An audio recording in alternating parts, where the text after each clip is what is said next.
All right, welcome to another edition of Grok Talk, brought to you by GrokTALK.com and Grok Media LLC. Last week I promised you Scott Brown, and this week we're bringing you Scott Brown. No, I did not wear the dog father shirt for the interview. You will notice I have changed because I recorded these at different times. Everybody does it. Sometimes they wear the same clothes. My guest today is Scott Brown. Scott joined the Army National Guard after the blizzard of 1978, served for nearly 40 years, retiring as a colonel. He was famously elected from Massachusetts to the U.S. Senate in 2010, and he has also served as the ambassador to New Zealand and the independent state of Samoa. He is running for the U.S. Senate in the state of New Hampshire again, and he is in a primary. Scott Brown is here to answer some of your questions that you sent me. I didn't write any of them. These are all yours. And let's see how that interview went. Scott Brown, ladies and gentlemen, up next.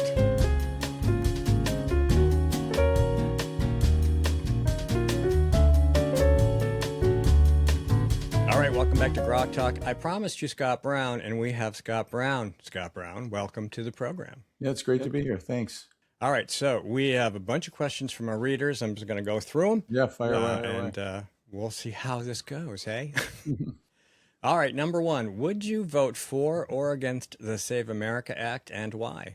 It's easy. Save America Act, of course. And when I go into a polling place, I want to make sure that the person next to me is here legally and a legal citizen, first of all. And the fact, even in New Hampshire, they've kind of messed with what the legislature passed.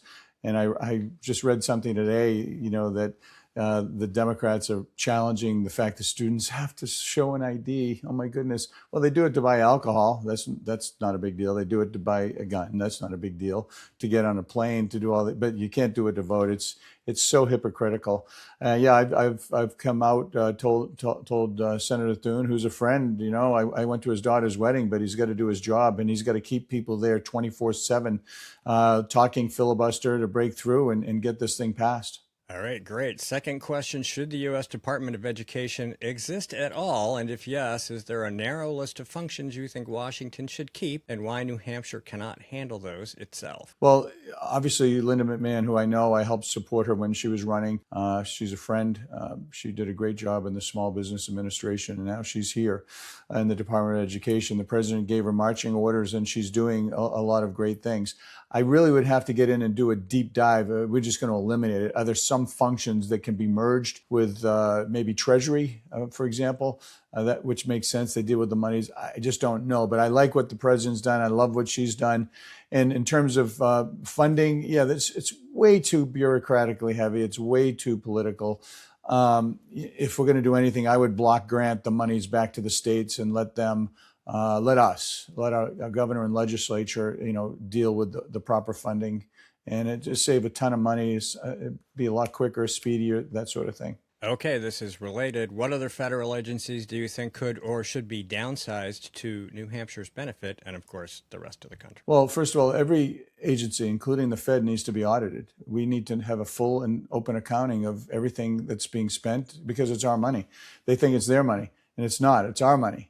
And so when you're looking at, for example, in the military, which I served for almost 39 years, I don't recall, I know Pete is working on those things, an audit. But so we don't need any more like warm weather sleeping bags, because we're doing a lot of our fighting in, obviously, the Middle East. We don't need a whole lot of other types of equipments. Yet, because of the special interests and all the lobbying by them and the various states fighting for their particular thing, we just have so much waste. It needs to be fine-tuned. So I want to be on the committee that actually spearheads those things and goes in and does the deep dive to make sure we're getting a good value. When I was first a U.S. Senator, I made a point to do a 5% across-the-board cut of every federal agency. I would do that again. I would actually make it probably 7 to 10%, because you can't tell me there's not, and we're seeing it statewide with California, Illinois, Massachusetts, the amount of fraud, just fraud alone. Well, is there fraud in the federal government? Probably, yeah, but I think it's more improper use of the funds, doing it wisely, shrewdly, like we do with our own home budgets. I'm sitting here before I got on the phone with you, and I'm trying to balance my checkbook, figure out what bills I can pay and what bills I'm going to have to wait a little bit on. So, it's the same thing. All right.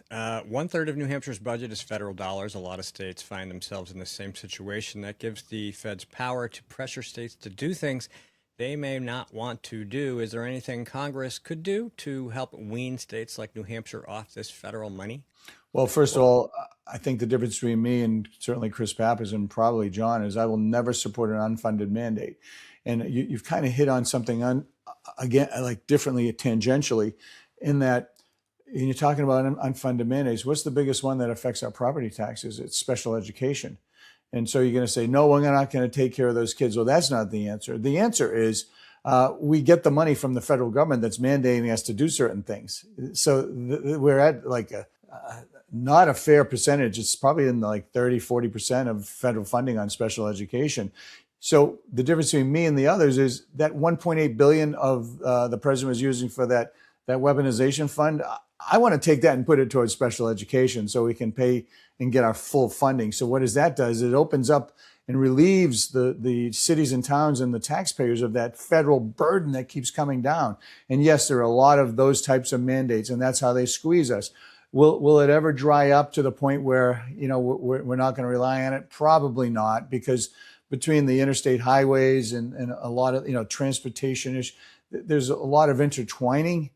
But I promise you and your viewers and listeners, I will never support an unfunded mandate ever. And I'm going to try to get more grants and more federal dollars because we're absolutely not getting our fair share. Our delegation is useless and clueless when it comes to grabbing monies and funds for us. Would you support or oppose a central bank digital currency, and why? Yeah, give me a break.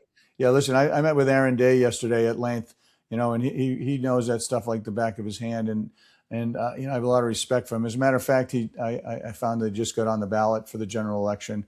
I like him. I consider him a friend, a growing friend in terms of developing that relationship. And so that's why it's very important for people to get out in this special election, in this primary, because I believe I can beat John with your listeners and viewers' help. And then, Aaron and I can talk about where we go from here, because he doesn't want Chris Pappas and he doesn't want John Sununu, and he doesn't want digital currencies, and neither do I. Cash is king, baby. And, the fact that they're going to go there. Well, the next thing, our 401ks and our insurance policies and all these things are digitized. And what if we say or do something wrong and they don't like the government? What are they going to do? They're going to shut it off. And how do we fight back? Well, we can't. So I want the Clarity Act. I don't support it. I think it's just a first step to opening up that Pandora's box. In a related privacy issue / question, flock cameras have been a huge thing. They're just dominating internet conversations left and right. Law enforcement accessing plate reader databases without warrants. What are your thoughts about that? Yeah, I just read, and you probably know too, because you're from here. There's some along some of our highways, and it's like, first of all, I want to know like who put them there, who authorized them, who's paying for them, who's getting the data, and like what the F, like. So yeah, I don't support warrantless obtaining of any type of personal private information, especially if I'm just running around, riding my bike, or driving my car, and my wife's kissing me, or the dog's hanging out the window. I don't want people seeing that stuff. So yeah, we had we've received a lot of people commenting on Flock, and one of my regular contributors sent me an app, a Flock app, and we'll be sharing that later. And he's like, I looked at it, and there's some in New Hampshire. You're right, they're on the highways mostly. There's like 2 in Nashua and a bunch in Manchester. Right. And but the minute you go across the border to Massachusetts, they're everywhere. Yeah, well, listen, Massachusetts is gone. I mean, they just passed the other day abortion up to the day of birth. They have, and it's probably going to pass, funding an 11-person commission to protect Islamic rights, which is a violation of church and state. Massachusetts is upside down. It's changed so much, and that's why people are coming here. Okay, is there anything Congress can or should do to limit the emergency powers abuses we saw during the response to COVID? Well, first of all, it started here as well with Chris Sununu arresting people. which I thought was completely inappropriate during COVID when they were exercising their rights. That's something that John didn't bother to speak up about. He was in D.C. making millions and millions of dollars while whose rights were being taken away. And Fauci, I hope and pray that the president goes after that auto pen situation and gets that pardon removed, because now we heard and see from his own diary that he knew that pregnant women would be affected by this thing, and he didn't say a thing. And he just went to go along, get along, wanted to be a star, big star power guy instead of doing his damn job. He should be in jail. And I'm hopeful that continues. And I texted Rand Paul a couple of days ago. I said, man, good for you. We were out talking, my wife and a couple of friends, and they were like, Rand Paul, I don't agree with him on everything, but he's spot on in this. And he is. The stuff we're seeing right now, it comes up to, quite honestly, of people having a backbone, the senators and congressmen not doing this go along, get along stuff, and not to have and allow elected, unaccountable bureaucrats like getting away with this stuff. The problem is that Joe Biden was gone. We all knew it, and he wasn't going to say anything. So his minions, these people behind the scenes were calling the shots. And I'm hopeful that never, ever happens again. Congress has made a habit of giving an awful lot of its power and authority to the executive branch. A few more comments on that and what Congress needs to do to claw that back, maybe. Well, depending on what those powers are, I don't know if it's more the executive branch or the unaccountable, unelected bureaucrats within the executive branch who basically, run amok. They put more and more. EPA is a great example. More and more regulations, and quite frankly, the IRS is another one. They have these abilities to do and really change and hurt and crush people's lives. So specifically, I would have to go in there and look to see what specific powers are being abused. I believe the executive branch has its powers, and we found during this administration, the courts have checked and balanced quite a bit on that regard. And if Congress doesn't like ICE and the rules regarding immigration, then they should change it. That's their check and balance, but they don't. They just bitch and moan and do, social media stuff. And that's not how it should go. All right. Related Twitter files, ESG, DEI, you sort of touched on this, debanking. There are still real partisan threats to businesses and individuals. And while the president and the executive branch have tried to protect Americans, what else can Congress do? That's a great question. Whenever I have been approached with an injustice, even now I'm dealing with a person and his VA issues. I'm not going to say it now, but I was just texted, the Secretary of War and saying, listen, this guy's being screwed. He needs help. So what can you do? You can have, once again, some people who don't owe anything to the special interest. For example, look at John Sununu. He's got the Senate leader. You look at his commercials. I just saw another one today, paid for by the National Senatorial Republican Committee, approved by John Sununu. Well, he's going to owe them. They've given him millions of dollars. The Senate Leadership Fund, AFP, Turning Point, all these groups have given them millions and millions of dollars. Then Chris Pappas, on the other hand, he owes. Everybody's giving him money. California, all the liberal states, all the special interests. And then you have me. I don't owe anybody anything. And it's so refreshing. Feels like 2010. And so you need people with backbone who don't owe the special interests anything. My only special interest is the people of New Hampshire. That's it. And, when I give you my word, it's gold. When I give you my word and I say that I will help you as I'm helping this veteran, it matters. Okay, so that leads to this. The most common complaint we tend to hear is that Scott Brown is a soft Massachusetts Republican. You've kind of sort of already addressed that. And then the next question is, how would you ensure that New Hampshire's unique live free or die ethos and independent streak are represented in Washington, especially on issues like gun rights, education, and federal overreach? Just group them together and go. For sure. Well, first of all, I think you need to understand a few things. I was born at the Portsmouth Naval Shipyard.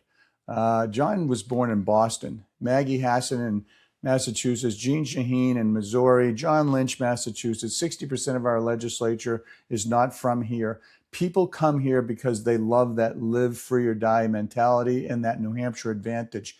If you think somehow I'm going to challenge or hurt that New Hampshire advantage when we've had a delegation there for 10 years who's crushing it with more regulations, more taxes, more spending, men and boys and women and girls sports. Chris Pappas voting against no tax on tips, no tax on overtime, voting against $200 million for Portsmouth Naval Shipyard, $500 million for our rural health centers. I mean, I could go on and on and on. So not only was I born here, my dad was at Pease when it was a SAC base. He met my mom, who was in Portsmouth. They met, they fell in love. I was born. I lived on Islington Street for the first 3 years of my life, and then my parents got divorced. And yes, I did go to Massachusetts. But prior to that, my family has been here since 1717, one of the founding families of New Hampshire with the Mathis family, son of the American Revolution for 9 generations. And I've been a homeowner taxpayer here since 1990. And more importantly, I was New Hampshire's ambassador, confirmed 94-4 to New Zealand and Samoa in our interest in Antarctica. So to think somehow that I don't love and care about this state is laughable. It's really just a sense of hate and not really caring about our future and wanting to elect somebody like Chris Pappas or, quite frankly, John Sununu, who's a globalist. He came out of left field after making $36 million supporting the very banks that he bailed out and working for them. So I'll put my credentials of conservatism, of being a fighter scrapper against anybody's. That's number one. With regard to protecting our rights, one of the reasons I'm running is because I believe that New Hampshire will determine who controls the Senate. And if that's the case, if we lose the House and Senate and presidency, they've already said it. The DSA is on the rise. They're going to basically make Puerto Rico, D.C., and other territories states. They're going to stack the House and the Senate with more people. They're going to stack the Supreme Court. And then you want to talk about gun, faith, life, DEI, and all those other rights that we've been pushing back. They will be gone. The country will be different. And I'm fighting to make sure that you have somebody there who cares deeply. Now, Massachusetts is gone. As I said earlier, abortion up to the day of birth is immoral and abhorrent. All right. I'm not from Massachusetts. The only connection I have is my daughter lives in Weymouth. My other daughter's on the veterinary board here in New Hampshire. She's a head veterinarian in Portsmouth. My sister's in Milton. My mom and all my relatives who have been here for generations are buried in the South Street Cemetery. So, listen, I'm happy to argue and talk about where I was from and the fact that my parents got divorced and I made a life of my own. But dude, I'm here. And I'm not going anywhere. And I'll fight for anybody who wants to give me a chance. So that's pretty much it. Final question, and I ask this of every U.S. Senate candidate I have ever interviewed in the last 20 years, and it's a long list. Would you support a repeal of the 17th Amendment? Well, first of all, has John been on? I would have to actually do a deep dive. I've never been asked that question. So I'm not going to be like, oh, yeah, it's great, or I'm going to make something up. So if you want to have me on again, I will absolutely do a deep dive on that issue. Okay, well, we're pretty much wrapping up. Anything else you want to say to our listeners? This race is so important. We have a tremendous amount of grassroots support. I'm doing it the New Hampshire way. I'm going door to door. I'm meeting people 3 or 4 more times, sometimes 7, 8, 9, 10. When I meet them, they say, Scott, go somewhere else. You already got our votes. John is doing nothing. Chris Pappas is doing what he always does. He's going around saying, I support this bill and that bill and this bill and that bill. He's the guy creating the problems, yet he's going to fix them. That's a total horseshit. So if you want somebody who owes absolutely nothing to anybody except the people in New Hampshire, who's the only independent person, whose only special interests are the people in New Hampshire, then you vote for me on September 8th. Go to scottbrown.com, volunteer, donate. Just say, hi, we're with you, good job. Or if you have any other questions, just let us know. I'll pick up the phone, leave your number, and I'll call you. I'm not afraid to answer any questions. And I'll close with this. Yeah, I've made mistakes. Yeah. And you show me somebody who has not admitted those mistakes. I've apologized for my mistakes. I've said and done some stupid things, but I've also made amends and rectified them and said I was wrong. I may hopefully never do it again. That's why I'm going to surround myself with 2 Second Amendment experts in my home office here and also in the one in D.C., like Bob Smith did, who endorsed me, to make sure I don't screw up on simple things that I should know better. And that's the difference. When's the last time you heard Chris Pappas or John Sununu or any other politician apologize? Well, I've done it many times and I'll continue to do it, and I'm asking for your vote. All right, Scott, thank you very much for taking time to talk to me today, and enjoy the rest of your day, and good luck. GrokTALK.